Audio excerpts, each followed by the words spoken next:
Так, перед нами серебряная призерка на дистанции 3000 метров Сардана Трофимова, мастер спорта международного класса, пятикратная чемпионка России по марафонскому бегу и бронзовая медалистка Изабелла Борисова у Солданский Луз. Поделитесь впечатлениями, как прошел этот забег. Для меня забег прошел очень эмоционально, соперницы сильные, я готовилась, настраивалась, и то, что дала мне тренер график, я по тому графику бежала. Так что к себе претензий нету. Может, где-то вначале быстро начали. Чуть-чуть там, секунду, 2 секунды быстрее начали, но... Первый круг минута 13 было, да? Да, минута 13 было. Мы планировали по 14 бегать, по 3:05. Я так готова просто. Быстрее не могу, потому что, понятно же, марафонская скорость и дорожка совсем разные. А первый километр за сколько? 3:02 было, надо было по 3:05 бежать.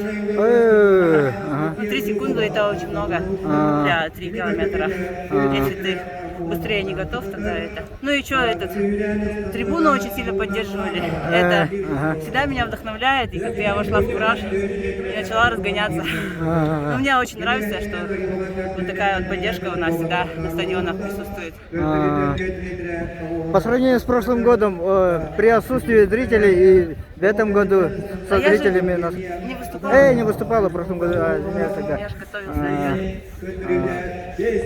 Я результатом довольна. Результатом очень довольна. 9:14 планирую, 9:15 бежать. После финиша вы обнялись с Натальей Леонтьевой и Изабеллой Борисовой. Мы видим, что у вас дружеские отношения. Что можете сказать по этому поводу? Наталья Леонтьева очень большой фанат. Я за это ее очень сильно уважаю. Такие спортсмены достойны уважения и хорошего отношения друг к другу. Все равно вы как пример для будущего поколения. На нас смотрят, на нас равняются юные спортсмены.